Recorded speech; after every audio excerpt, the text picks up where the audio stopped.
moderno nga pier ang mag-operate na unya dinhi sa Subo ug anha kini mahimutang sa lungsod sa Liloan, ang Pier 88. Gisubhan na ang maong mixed-use nga pasilidad kaniadtong Domingo ug usa sa mga espesyal nga dinapit mao si presidential daughter nga si Davao City Mayor Sara Duterte. Ang taho gikan ni Eleanor Valeros. Makabatunog laing pantalan ng Subo ug moderno pagayod kini, ana kini gitukod sa lungsod sa Liloan. Kaniadtong Domingo, Oktubre 24, gisubhan ang causeway sa Pier 88. Ang modernong pantalan nga molagad unya sa mga lumulupyo nga manukad sa Liloan padung sa dakbayan sa Lapu-Lapu vice versa. Aron mas mubuo na ang pagbiyahe ngadto gikan sa 2 ka oras ngadto na lang sa 45 minutos.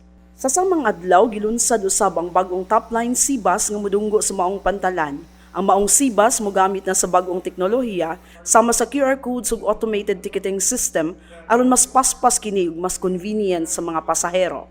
Gipangunahan ni presidential daughter ug Davao City Mayor Sara Duterte Carpio, Gobernador Gwen Garcia, Liloan Mayor Cristina Frasco, mga kadagkuan sa top-line group ug uban pang opisyalis sa nagkalain-laing ahensya sa gobyerno ang pag-abli sa mga proyekto nga nagkantidad og 1 bilyon ka pesos.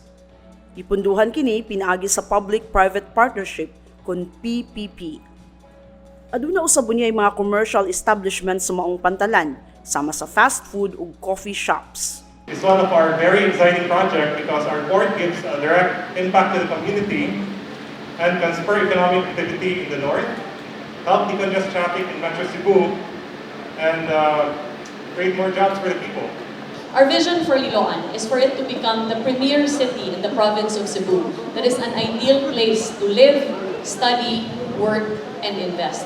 Everything that we have done up to this point leads up to that vision.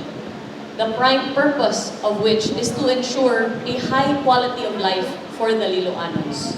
Gitino ni Gobernador Garcia nga maong kalambuan dili lang alang sa mga taga-Liloan, apan apil na sab sa kasilingan ng lungsod ug isla sa probinsya.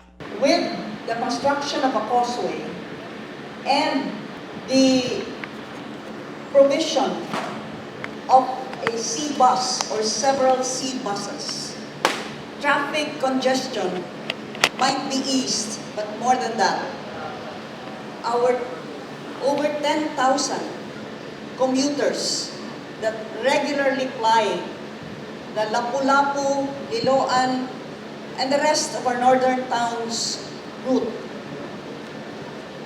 their ease and comfort would finally be